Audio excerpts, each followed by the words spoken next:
দেখছোস কত সুন্দর বিলাসবহুল বাড়ি।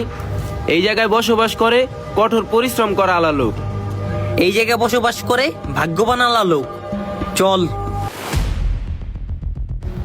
ভাগ্য না রে ভাই, পরিশ্রম করতে হয়, তারপরে সব পাওয়া যায়। শোন, পরিশ্রম তো তখন কাজে আসে যখন ভাগ্য থাকে। তাহলে তুই আমার লগে তর্কই করবি? রাখ, তোর এখনই দেখাইতাছি।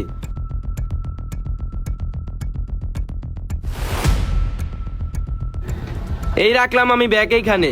এইবার তুই উঠে দেখা তোর ভাগ্যের মাধ্যমে, কোনো পরিশ্রম ছাড়া।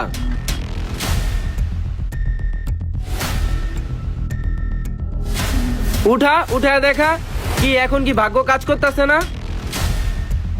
ভাই, এই ব্যাগটা কি আপনার? হ্যাঁ আমার। এই নেন আপনার ব্যাগ। Thank you. ওয়েলকাম ভাই। ভাগ্য। কোনো মানুষ পরিশ্রমের ধারা উপরে উঠলে বলে পরিশ্রমের ধারা আজকে এইখানে আসছি, আর সেই মানুষটাই যদি নিচে পড়ে যায় বলে ভাগ্য ছিল না বলে আজকে নিচে পড়ে গেছি। তাই শুধু পরিশ্রম দিয়ে কিছু হয় না।